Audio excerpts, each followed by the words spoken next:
네, 오늘의 굿닥터 바로 소개해드립니다. 나와 우리 가족의 척추 건강을 지켜주실 분, 김병우 원장님과 함께합니다. 안녕하세요. 네, 반갑습니다. 안녕하세요. 김병우 원장입니다. 네, 반갑습니다. 원장님 반갑습니다.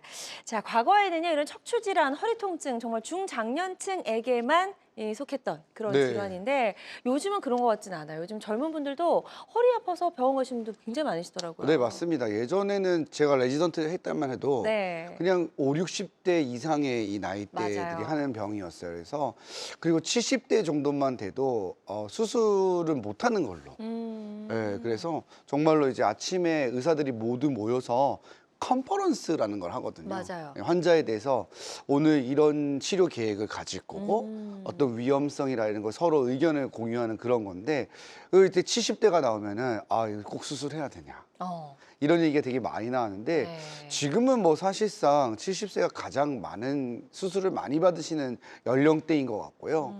예전에는 10대 환자들은 찾아보기 힘들었거든요. 네. 10대도 근데 있어요, 지금은 요즘에? 10대에도 굉장히 많아요. 그래서 그렇구나. 뭐 제 환자분들 중에서도 여러분이 계셔가지고 10대 환자분들도 상당히 있고 디스크가 나이를 불문하고 생길 수 있거든요. 그리고 또 장시간 또 앉아 있고 또 생활 맞아요. 습관의 변화 이런 것들도 원인이 되는 것 같아서 점점 연령대도 확대되고 많아지는 것 같고 네. 유전적인 경향도 있습니다. 어. 예, 그래서 3대가 다니시는 분도 계세요. 아이고 예, 저런. 할아버지, 아버지, 아들 아드님까지. 이렇게 해서 오셔가지고 할아버지 아프실 때 아버지가 이제 아유 저렇게 아프신가 하다가 아들 아플 때 이제 아이고 뭐 젊은 놈이 이런 거가 이겨내지도 못한다고 꾸지람했다 본인이 아프셨을 때 이제 오셔서 빨리 치료해 달라고 너무 아프다고. 아무튼 이 척추 질환이 참기 힘든 통증이기 때문에 병원을 내원하시게 되는 것 같아요. 네. 맞아요. 예.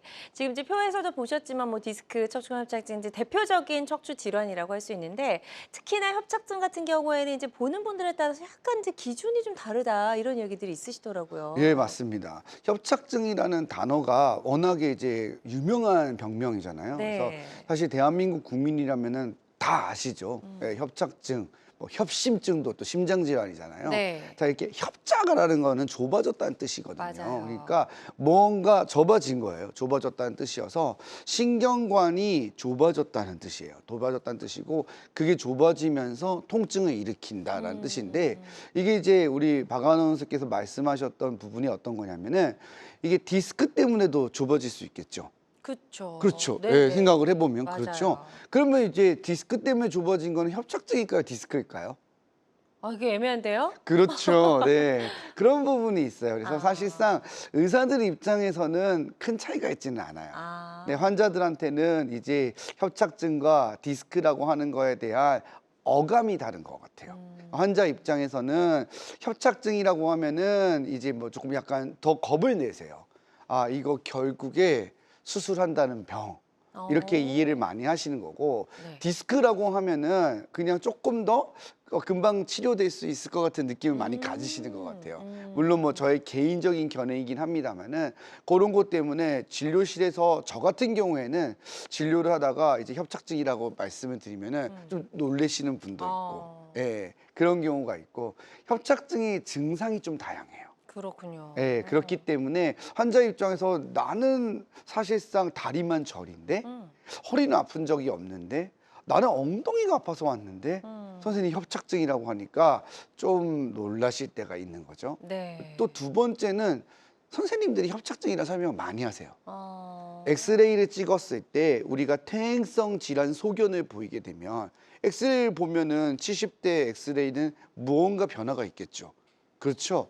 그때 우리가 사실은 척추증이란 말을 써야 돼요. 척추증. 척추증이란 말을 써야 어. 되는데 스폰딜로시스라고 되어 있는 이 척추증, 척추의 퇴행성 변화를 의미하는데 이게 입에 와닿질 않아요. 안 와닿죠. 그럼 이제 협착증이라는 표현을 더 많이 쓰시게 되죠. 음. 그러니까 이제 1차 의료기관에서도 의원에서 선생님들이 진료 보시면서 엑스레이랑 기본적인 치료를 통해서 대부분 잘 낫잖아요. 그때 이제 협착증이 조금 있는 것 같습니다. 이러다 보니까 아마 국민적인 질병이 그러네요. 되지 않았나, 예, 네. 그런 것 같습니다.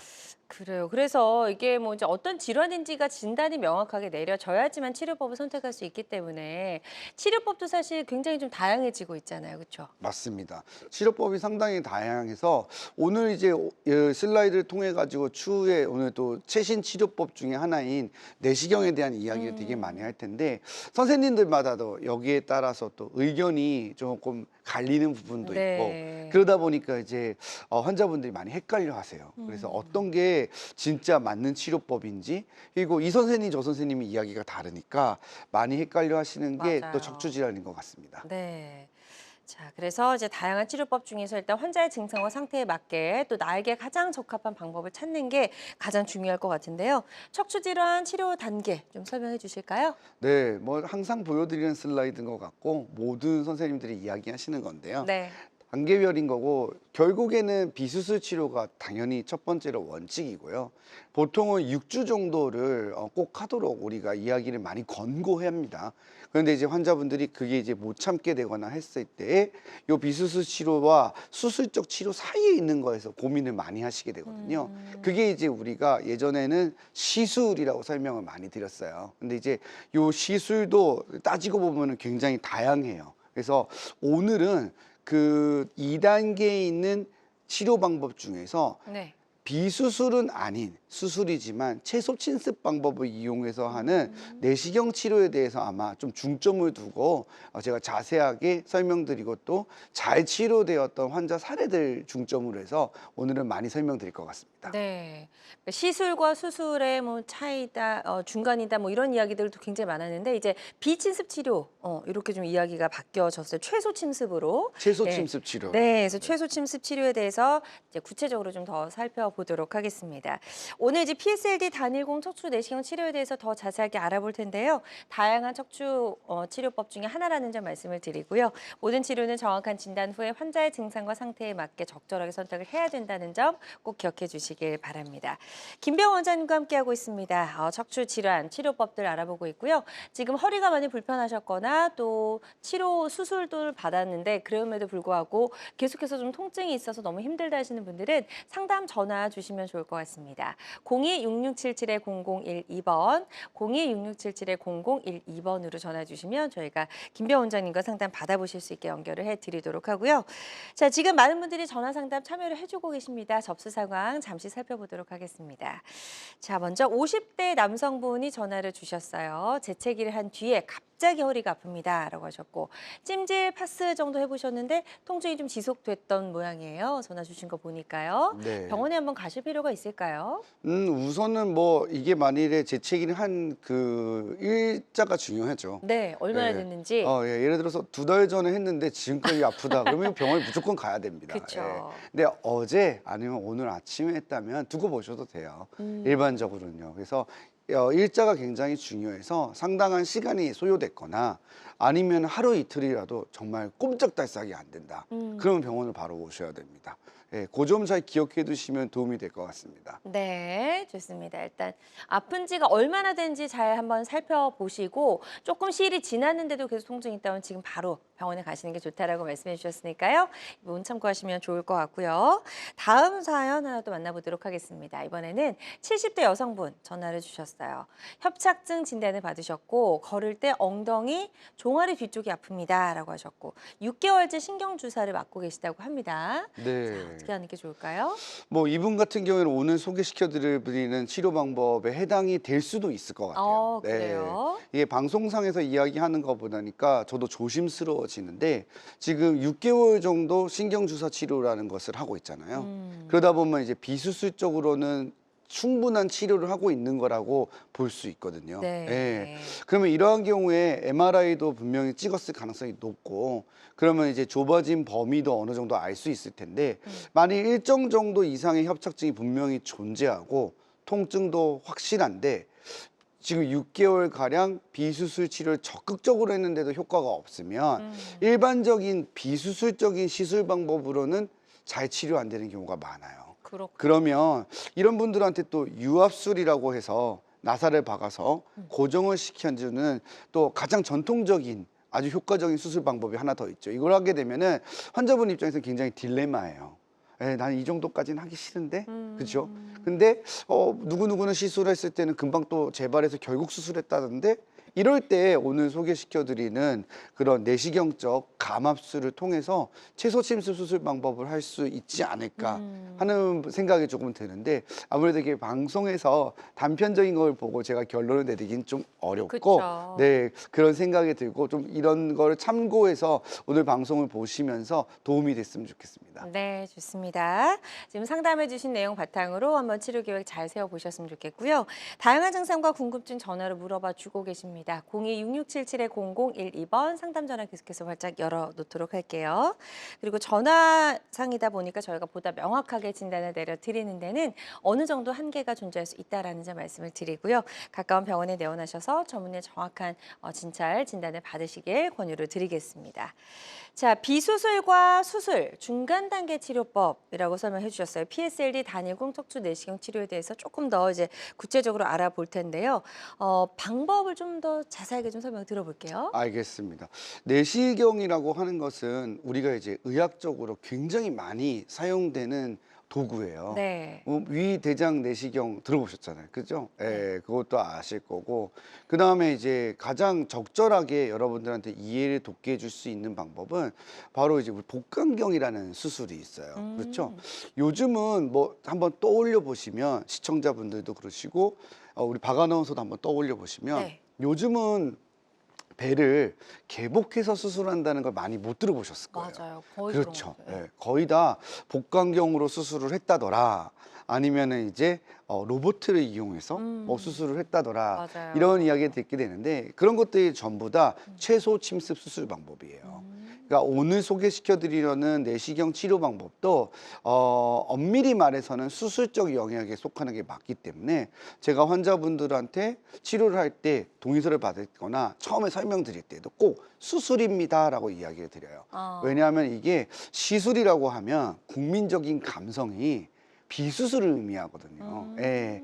그런데 척추 질환은 참 특이하게도 수술이라는 거를 이렇게 내시경 수술을 수술로 이해를 잘 안 하시는 환자분들이 많으세요. 현미경 수술조차도 수술로 이해를 안 하시고 그냥 조금 절개해서 긁어냈다더라, 이렇게 환자분들이 이해하시거든요. 네. 그러니까 척추 질환은 아무래도 국민적 감성이 뭔가 이렇게 안에 나사 같은 게 박혀야 수술이라고 이해를 하시는 경향이 좀 있어요. 네네. 그러다 보니까 이제 내시경이 되게 시술처럼 설명이 되어져서 혼돈하시는 경우가 있을 수 있는데, 엄밀히 말하면 채소 침습 수술이라는 것을 기억해 두시면 좋을 것 같아요.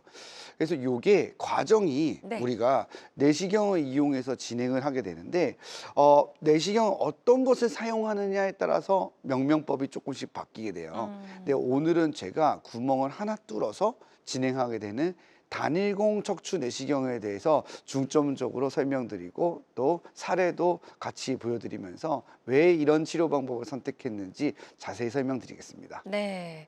단일공 척추 내시경, 일단 이름이 좀 어렵다라고 생각하실 수도 있겠지만 일단 구멍을 하나 뚫어서 네. 내시경으로 보면서 하는 치료라고 생각을 해보시면 될 것 같은데요. 자, 일단 뭐 절개를 하지 않는다라고 하면 회복 기간도 좀 짧을 것 같고, 네. 수술 방법 정확하게 좀 설명 들어볼게요. 네. 일단 이제 단일공 내시경이라고 설명을 드리면서 제가 영어 약자인 PSAD라는 것을 사용을 하는데요. 그 약자가 되게 중요해요, 생각보다. 네. 예. 그 P자 자체가 경피적이라는 뜻이에요. 아. 그게 무슨 말이면 피부만 절개하는 거예요. 어. 네, 피부만 절개한다는 거예요.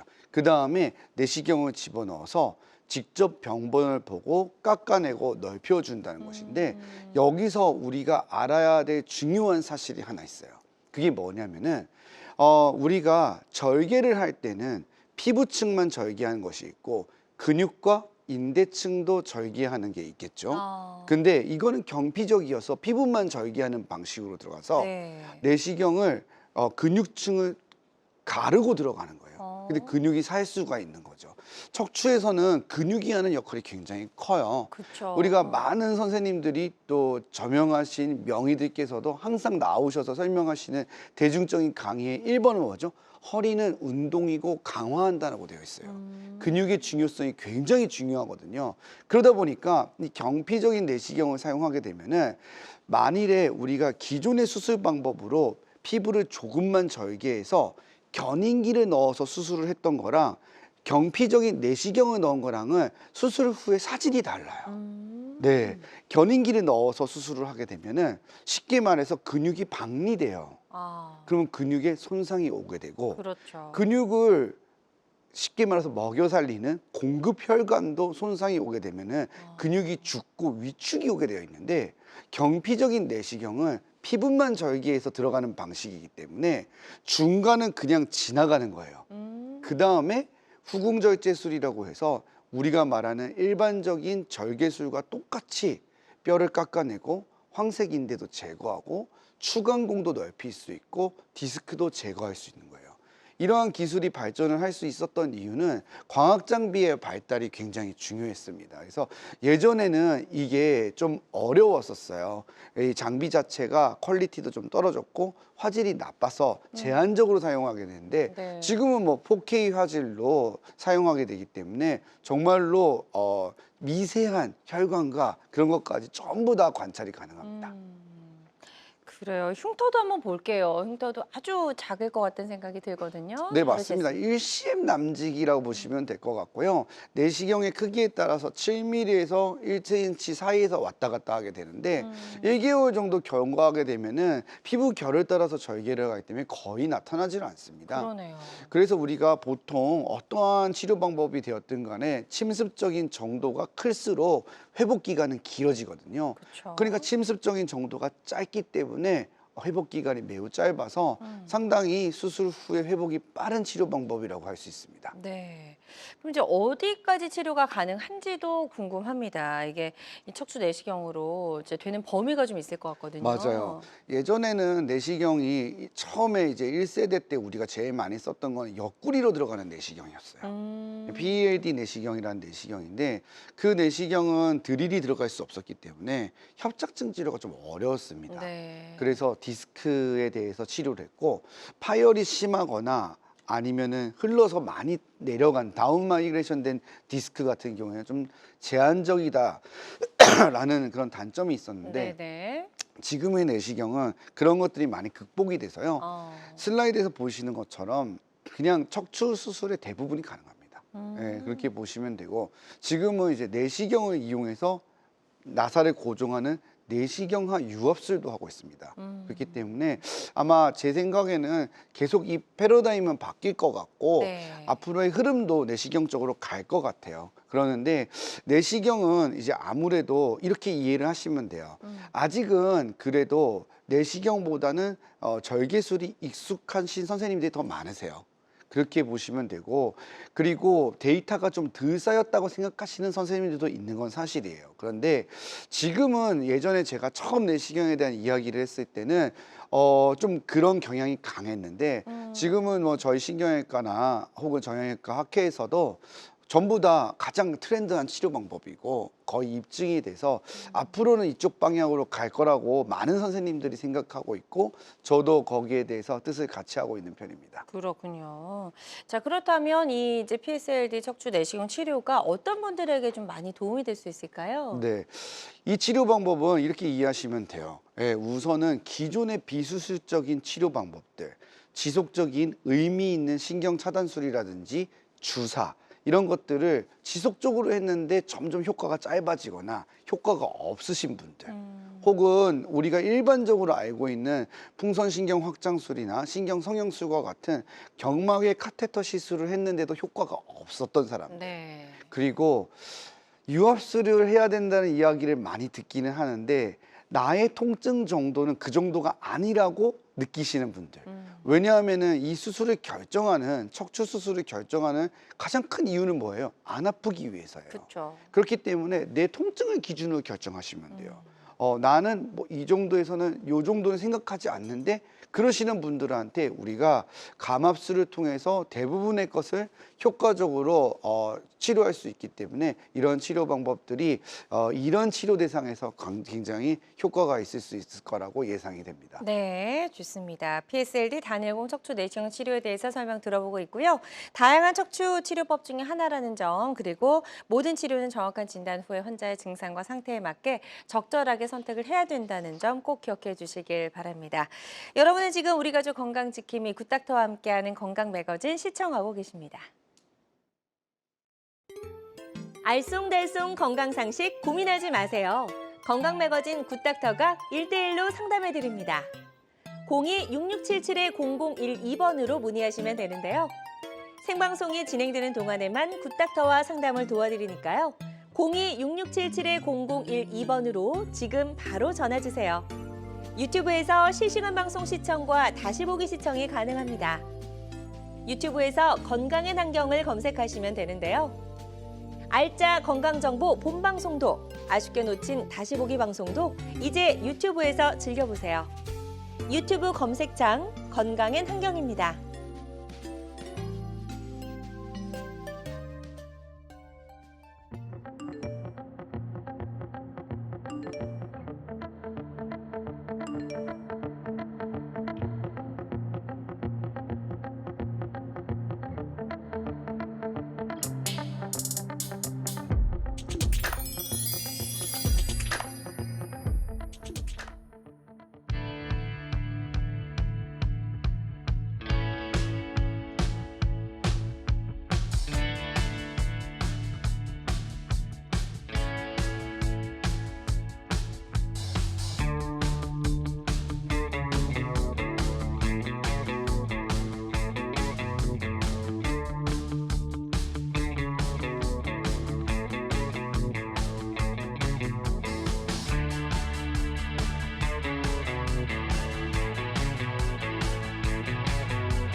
다양한 의료 정보와 함께 방송이 진행되는 동안 건강 상담도 가능한 시간입니다. 건강 매거진은 유튜브에서 다시 보기 가능한데요.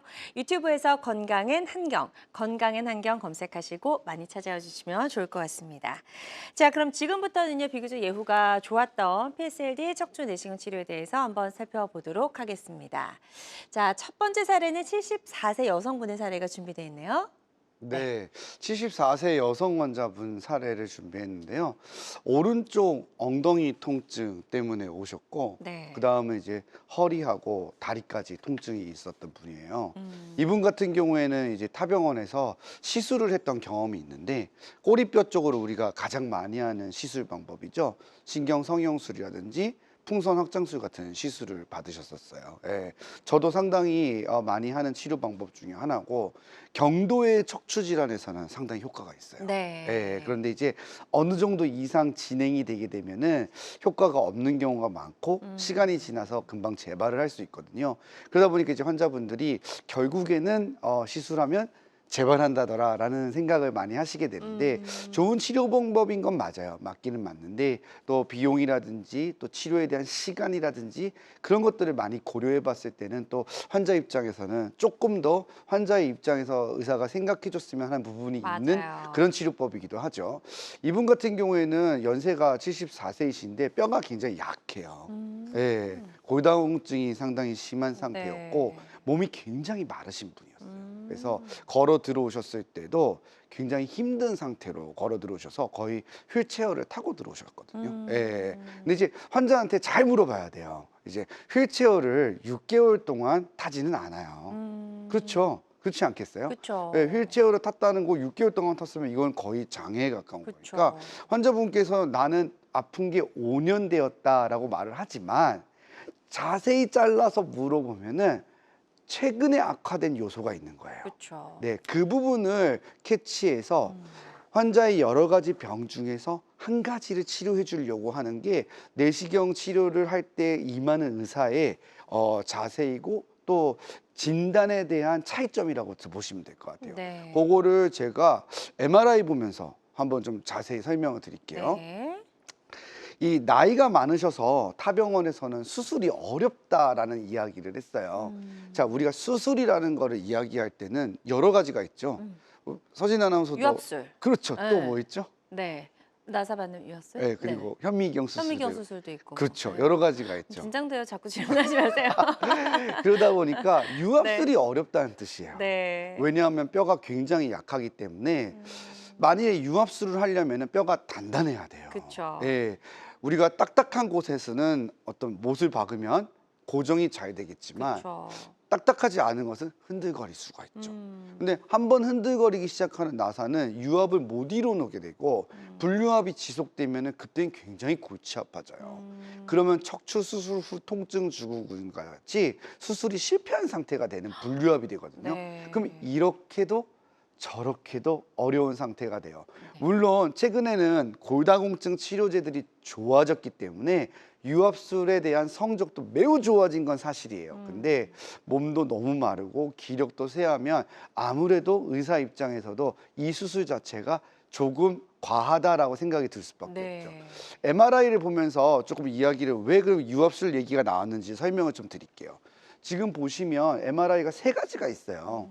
예, 저쪽 가장 이제 화면에서 보시면 왼쪽에 해당이 되겠죠. 시청자 입장에서는 왼쪽에 있는 화면은 옆면에서 본 거예요. 예, 그래서 중심관을 봐준 사진이고 요 가운데 있는 거는 단면도라고 단면. 보시면 돼요. 네. 단면도를 찍은 거고 가장 가쪽에 있는 사진은 추간공을 확대해서 찍은 거예요. 그러니까 이 세 가지 MRI가 각자 보는 위치가 달라요. 그러네요. 네.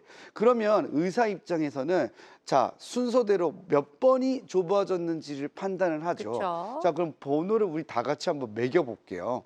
여기 가장 왼쪽 화면에 있는 사진을 조금 확대해서 한번 보면 요 뒤쪽이 뭐죠? 등에 해당이 되죠. 네. 우리 서진 아나운서 맞췄어요. 아, 잊지 말아야죠. 그럼요. 네. 그럼 가장 마지막 이 네모나게 생긴 뼈는 몇 번 뼈에 해당이 되죠? 5번인가요? 5번 뼈입니다. 네. 그렇죠. 면허증을 줘야 될 것 같은데. 휴. 자, 네. 5번, 그 다음에 4번, 그 다음에 3번까지 3번. 왔죠. 네. 그러면 3, 4번에 이분은 뭐가 있냐면은 협착증과 디스크가 있는 거예요. 같이 있는 거군요. 같이 있는 거죠. 네. 그러면 단면도에서 보면 요게 오른쪽으로 파열된 오래된 디스크예요. 네. 거의 이제 딱딱해져서 석회화가 진행된 디스크라고 보시면 되는데 요 부분이 신경을 누르고 있기 때문에 다리가 아프겠죠.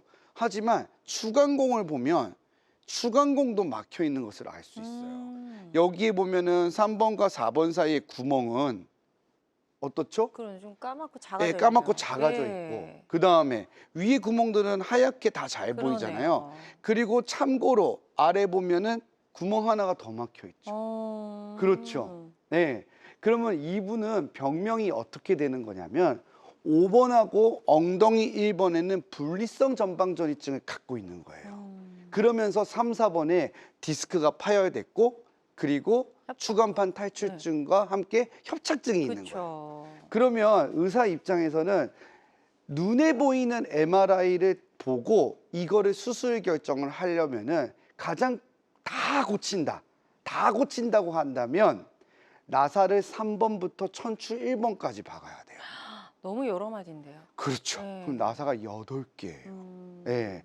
그러면 4번, 5번 사실상 수술을 안 해도 되지만 3, 4번을 유압술을 하고 아래 거를 또 유압술을 하면 중간에는 떨어뜨릴 수 없죠. 그쵸. 그러니까 이어질 수밖에 없는 그런 큰 수술을 해야 되는 상황이 벌어질 수 있는 거예요. 그러니까 전체적인 문제는 분명히 있는 게 사실이에요. 하지만 분리증은 오래된 병이거든요. 상당한 기간이 소요된 병이기 때문에 이 분리증을 당장의 이 통증의 원인으로 보지는 않는 거고 추간공 협착증도 상당히 오래된 병이기 때문에 최근에 몇 달 사이에 아파진 것은 파열된 디스크가 원인으로 판단이 되는 거예요. 그래서 환자분한테 우선은 이 모든 것을 치료하는 것은 몸도 받쳐주지 않고 수술적 치료로도 상당히 크다. 그런데 제가 보기에는 범인이 3명인 건 맞는데 그중에 2명은 좀 멀리 간 것 같고 최근에 괴롭히는 범인은 3, 4번의 파열성 추간판 탈출증 같다라고 네. 말씀을 드린 거예요. 그래서 그 부분에 대해서 제가 내시경적으로 수술적 치료를 하자라고 설명을 드린 거예요. 근데 여기서 왜 내시경이 이런 때에 굉장히 유용하냐면은 가장 중요한 게 바로 경피적으로 피부만 절개해서 수술을 하기 때문이에요. 왜냐하면 몸도 말랐고 뼈도 약해요. 안 그래도 척추는 흔들거리고 약한 상태인데 절개를 했어요. 그래서 근육도 박리가 되면 흔들리겠죠. 그렇죠. 그러면 수술을 하고 난 다음에 흔들거릴 가능성이 높은 거예요. 그럼 선생님들이 야, 이거 어차피 수술하면 연쇄적으로 무너질 거야. 결국 그러면 분리증까지 해는 상황이 벌어지겠지라고 이해를 할 수밖에 없는데 환자분한테 제가 구멍을 뚫어서 하는 경피적 내시경 수술이기 때문에 이거는 흔들릴 가능성이 상대적으로 적다. 그렇기 때문에 시도해 볼 만한 방법이라고 설명을 드릴 거예요. 네. 여기서 저희가 말씀드린 부분은 의사 선생님들마다 개인적인 차이가 있을 수 있어요. 그렇죠. 네, 굉장히 미묘한 진단의 영역이에요. 왜냐하면 제가 이렇게 얘기를 하면 어떤 선생님은 저를 공격합니다. 분리성 전방전이증 저 거의 다 막힌 건데 정말로 저 환자는 저것만 해갖고 개선이 됐다고? 라고 물어볼 수 있는데 그렇죠. 통증의 영역은 주관적인 부분이 굉장히 있어서 지금 이 사례와 같은 경우에는 환자분하고 되게 오랜 시간 동안 이야기를 하면서 통증의 범위를 찾아내야 돼요. 그래서 심지어 어떠한 방법도 사용하게 되냐면 주사를 시험 삼아서 놔보는 방법도 있어요. 그거를 진단적 신경 차단술이라고 하는데 아까 MR에서 보면은 두 군데가 문제가 있었잖아요. 네. 그 중에 한 곳에 주사를 살짝 놔보는 거예요. 그랬더니 환자분이 어떠한 증상이 개선이 되는지 봤는데 아래쪽은 개선의 여지가 별로 없고 위쪽에서 위쪽만. 네, 개선의 여지가 있으면 그게 네. 범인이라고 생각을 하고 아, 치료를 하게 되는 거죠. 그렇군요. 그래서 내시경적 치료가 이렇게 복잡하고 얽혀있는 환자를 치료를 할 때 도움이 될 수 있는 방법이라는 것을 소개해 드리려고 설명을 드린 거라 보시면 됩니다. 네. 자, 이제 치료 과정 살펴볼게요. 좋습니다. 내시경 사진. 내시경 사진을 한번 볼게요. 내시경 사진은 확대를 해서 내부를 본 건데요. 지금 보시면 이게 치료의 전 과정이라고 보시면 되고 쉽게 말해서 터진 디스크를 제거하기 전후를 보여드린 거예요. 지금 보면은 여기가 터진 디스크이고 이게 꽉 차 있는 알맹이가 보이죠. 딱딱한 부분과 말캉말캉한 부분이 섞여 있어서 비교적 최근에 파열이 돼갖고 환자를 몇 개월 동안 고생을 시킨 거예요.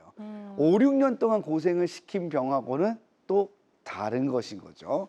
그래서 그 부분을 제거해 준 다음에 꺼냈고 그 다음에 이렇게 제거를 하고 난 다음에는 신경이 빨갛게 되어져 있는 부분이 보이죠? 네. 네, 부종이 발생해서 손상을 좀 받은 거라고 보시면 돼요. 네. 디스크가 터지면서 신경을 누르게 된 거죠. 네. 다음 사진도 볼게요. MRI 사진이요. 치료 전후를 보시면 디스크를 제거했기 때문에 3, 4번에 우측으로 파열됐던 디스크가 검은 부분이 보였잖아요. 이 부분이 이제 제거되면서 이렇게 오, 하얗게 보이네요, 다. 맞습니다. 네네. 넓어진 효과를 보이는 것이고요. 네. 그 다음에 측면에서 보았을 때도 이렇게 터진 부분을 제거해 줌으로 인해서 이렇게 하얀색으로 변하면서 신경 통로가 개선된 효과를 보이는 거죠. 네. 환자분은 이제 수술 후에 증상 자체는 상당히 많이 호전이 되셨어요. 근데 이제 이 사례 같은 경우에는 제가 처음에서 서두에 설명드렸던 것처럼 의사 선생님들마다 견해 차이가 많이 날 수 있어요. 많이 날 수 있는 거고 또 어떠한 경우에는 환자분이 되게 아픈 통증은 사라졌다고 그래요. 그 다음에 엉덩이는 좀 남았대. 예. 그러면 뭐가 원인일까요? 5번하고 엉덩이 이번에 분리증이거나 그쵸. 아니면 아직 남아있는 협착증이 원인일 수 있어요. 그때 이제 환자분은 어떠세요?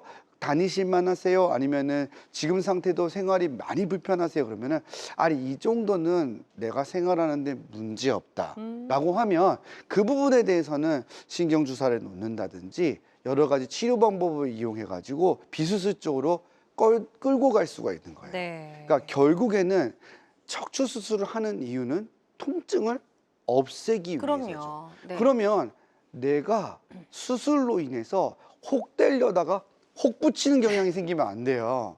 자, 환자가 수술을 해서 개선은 됐어요. 나 그 오른다리 아픈 건 좋아졌어. 근데 허리를 이제 쓸 수가 없어. 그럼 안 나는 되죠. 일상생활이 안 돼. 네. 그런 상황이 어떤 상황이냐? 선생님들은 최선을 다해서 치료는 잘 됐는데 환자가 만족되지 못하는 상황이에요. 그러한 경우가 척추 수술이 의사도 그렇고 환자도 가장 우려하는 부분이기 때문에 여러 선생님들이 내시경 치료에 대해서 관심을 갖고 이렇게 해서 치료를 스텝 바이 스텝으로 진행하면 우리가 처음에는 다 해결하려고 했지만 이건 부분적으로 해결해 줄 수 있구나. 이런 부분이 있다는 것을 제가 소개시켜 드리고 싶어서 준비한 사례라고 네. 이해하시면 되겠습니다. 좋습니다. 아주 애우가 좋아진 그런 사례 소개해 주셨고요. 환자들마다 치료 효과는 조금씩 다를 수 있다는 점 기억해 주시기 바랍니다. 김병 원장님과 함께하고 있습니다. 척추 질환의 다양한 치료법 살펴보고 있고요. 방송 보시면서 고민이나 궁금한 점 있으시다면 지금 바로 전화 주시면 좋을 것 같아요. 02-6677-0012번 상담 전화 받아 열려 있습니다. 자, 오늘 첫 번째 전화 연결이 되어 있다고 하니까요. 바로 만나보도록 하겠습니다. 여보세요? 네네. 네, 안녕하세요. 반갑습니다. 네, 전화 주신 분 연세 어떻게 되시죠? 35년생입니다. 네, 지금 이제 80대시고요. 자, 지금 허리가 어떻게 불편하신지 김병 원장님과 인사 나누시고 증상 설명해 주시면 되겠습니다. 네, 안녕하세요. 반갑습니다. 김병우 원장입니다. 예. 네, 아이 감사합니다. 네. 네. 어르신 불편하신 걸 말씀 주시면 좋고요. 또 궁금하시거나 그런 거 뭐든지 좋으니까 말씀 주시면 제가 방송이지만 가능한 대답할 수 있는 거 다 많이 대답해 드리도록 하겠습니다. 네. 네. 제가 지금 허리 디스크 네네. 협착증 진찰 받은 지가 한 10년도 넘거든요. 그렇죠. 어르신 연령이시면 그 정도는 충분히 네, 되시죠. 한- 네. 거의 20년 가까워요. 맞습니다. 네, 네. 그래서 대병원에서 수술도 했었고, 수술을 뭐, 허리를 했군요. 예. 네, 5번 척추. 네, 네. 그때 수술을 하시고는 이렇게 뭐 나사 같은 핀이 고정돼 있는 상태이세요? 아니면은 그런 건 안 하셨어요? 그런 것도 안 했어요. 그냥 현미경 같은 걸로 깎아내고 넓혀줬군요. 예. 최근에 많이 힘들어진 상태이십니까? 통증이요? 지금 이제 옆구리, 응치, 네. 허벅지, 종아리, 까지 내려가는 거고요. 예, 그러면은 아주 저리고 아. 주시고 아프거든요. 양쪽이 다 그래가지고 그러세요? 한쪽만 그러세요? 양쪽 다 그래요. 양쪽 다 그렇군요. 예. 네, 그래가지고 네네.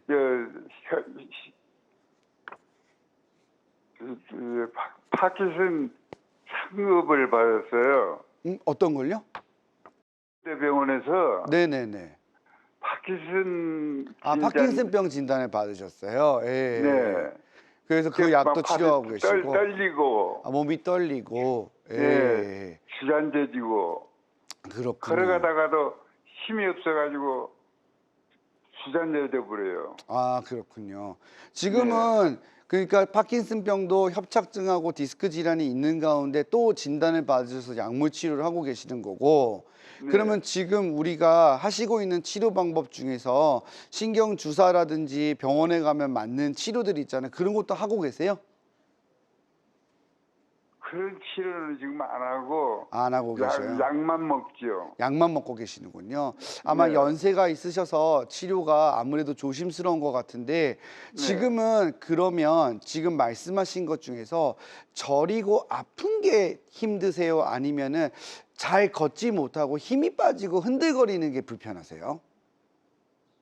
힘이 빠지고 아프고 저리고 막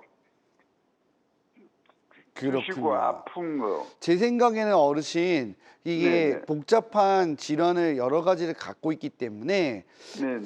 지금 이 자리에서 어르신이 여기가 문제여서 이렇게 해야 됩니다라고 제가 대답을 한다면 네. 어르신하고 저가 아는 사이일 거예요. 그 정도로 복잡한 상황인데 제가 느끼기에는 우선은 파킨슨병은 걷거나 행동이 굼떠지고 이상 운동증을 동반하는 거는 맞는데 척추관 협착증처럼 저리고 아프고 그런 건 아니거든요. 그래서 지금은 제 생각에는 저리고 아프고 이런 것 때문에 일상생활에 제한이 되고 걷기가 힘든 요소가 강해 보이세요. 그러면 일단은 약만 가지고는 해결되지 않는 경우들이 많아요. 그래서 약만 드시고 계시는 상황이라 주사 정도는 조금 해봐도 됩니다. 하지만 파킨슨은 약물 반응에 교차 반응을 많이 하기 때문에 주치의랑 꼭 상의를 하셔야 돼요. 네. 이런 치료를 해도 되는지 등을 문의를 같이 하셔서 제 생각에는 약만으로는 조금 부족한 부분이 있어서 주사 치료 같은 것을 한번 병행해 보면 어떨까 싶고요. 오늘 제가 소개시켜 드리는 치료 방법은 그런 걸 몇 번 해보신 다음에 효과가 전혀 없을 때, 잘 안 나을 때 MRI 검사나 정밀 검사를 통해서 도움이 될지 말지를 판단해 볼 수 있는 치료 방법이라고 이해해 주시면 도움이 되실 겁니다. 네, 좋습니다. 자, 이제 전화상이다 보니까 저희가 보다 명확하게 진단을 내려드리는 데에는 어느 정도 한계가 존재할 수 있다라는 점 말씀을 드립니다. 다음 전화 하나 더 연결이 되어 있다고 하네요. 바로 연결해 보겠습니다. 여보세요? 여보세요? 네, 안녕하세요. 반갑습니다. 예. 네, 전화 주신 분 연세 어떻게 되실까요? 저기 몇 년생인가? 네, 70대. 49년생. 네, 아이고, 알겠습니다. 안녕하세요. 오늘 70대시고. 47년생.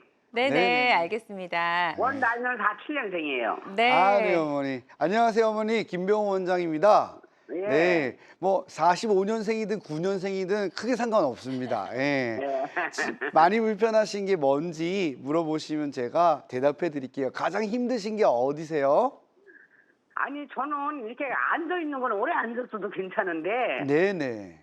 걸음을 뭐 걸으려 그러면 내가 생각하기엔 내가 습관성으로 다 구부리는 거 같기도 하고 그러는데 허리가 착 구부러져서 허리 펴고 일을 못 해요. 그렇군요. 그러면 설거지 같은 거 하시거나 집안일 하실 때요, 이 기대셔야 설거지 돼요. 같은 거 집안일 할 때도 벌써 내가 높은 의자를 놓고 설거지를 하고 앉아서 하는 지가 한 15년은 됐나 봐요. 아이고. 청소는 못 해요. 그래서 청소를 못 그전에는 그렇게 불편한 것도 모르고 네. 불편하면은 이게 팔꿈치를 싱크대에다 이렇게 기대고 네, 팔꿈치 엎혀서 기대고. 해가지고 그냥 여기 팔꿈치가 다 시커멓게 아이고. 굳은 살이 배길 정도로 그렇게 된 년에 야 내가 나를 그렇군요. 의식했어요. 그래 이게 이렇게 하면 안 되겠구나 싶어서 예. 의자를 그러면 붙이면 어머님, 앉았어요. 팔꿈치에 네. 굳은 살이 생길 정도로 허리를 많이 구부리게 되는데요. 네. 그렇죠. 주무실 때에는 똑바로 주무실 수 있으세요? 아니면 뭐로 누워 주무세요? 아니 똑바로 자도 괜찮고 아, 누워 그거까진 괜찮아요? 쓸 때도 마음 먹고 쓰면 똑바로 서요. 아, 쓰려면 쓸 수 있군요. 네. 네. 어머니, 배는 있는 편이에요? 배가 없는 편이에요? 배가 있는 편이지 없는 편은 아, 아니고. 없는 편은 아니고 있는 편이에요. 그 네. 배가 없으면 똑바로 세우기도 힘들었을 거예요. 예. 일단은 어머니, 병명은 두 가지 정도를 딱 들어봤을 때는 생각해 볼 수 있는데, 하나는 이제 협착증이에요. 협착증이라는 거는 여보세요? 뭐라고요?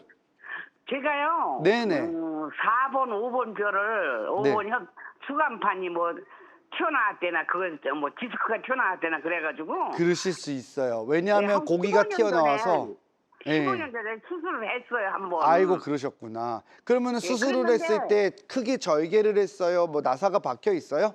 나사는 안 박히고 절개를 했는데 한 절개를 했군요. 10cm 이상 째고 했어요. 아유, 10cm 이상을 절개했군요. 예, 예. 그게 너무 수술을 빨리 한 것 같더라고요. 여러 마디를. 그래서 그때는 근데 그런 방법밖에 없었어요. 아니 예. 아파서 이렇게 구부리고 엎혀서 네. 일어설 수가 없이 저려서 그러셨군요. 코에 실려서 병원에 갔거든요. 그러면 그랬더니- 지금은 네. 일단은 허리를 이렇게 피면은, 구부리면은 저리는 것도 덜 하세요? 저리지 않아요. 하나도 펴도 안 아프고 어허.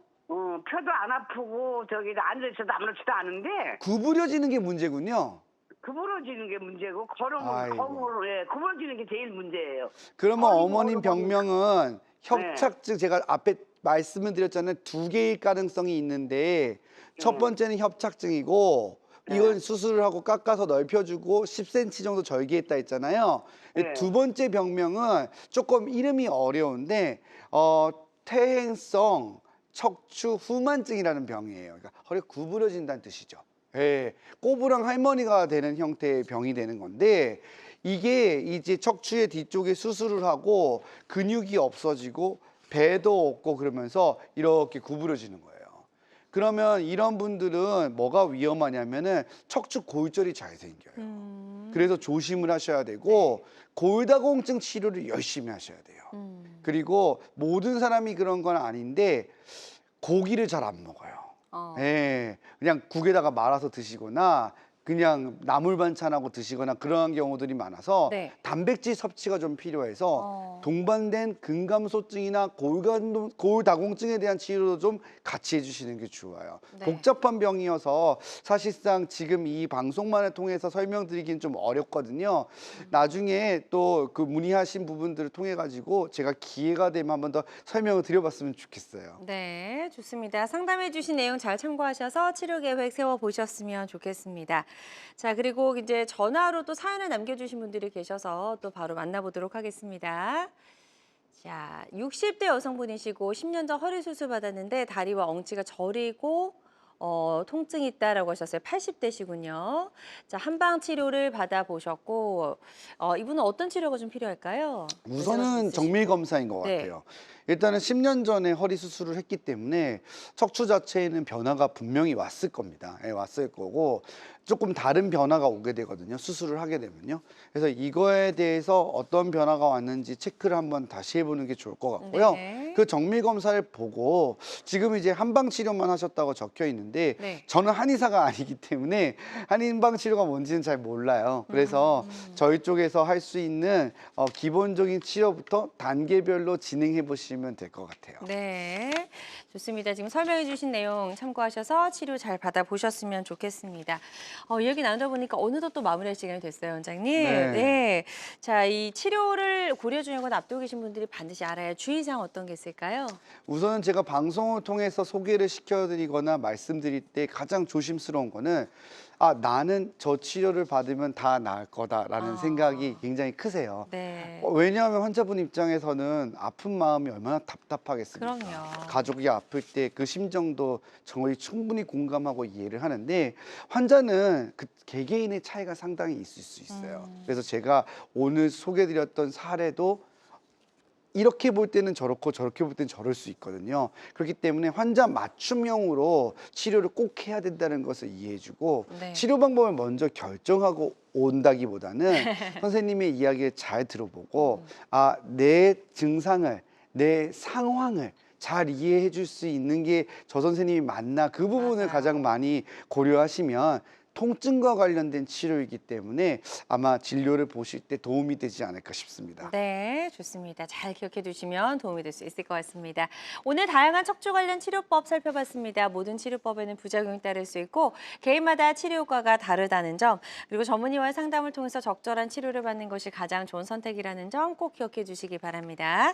지금까지 김병원 원장님과 함께했습니다. 오늘 말씀 고맙습니다.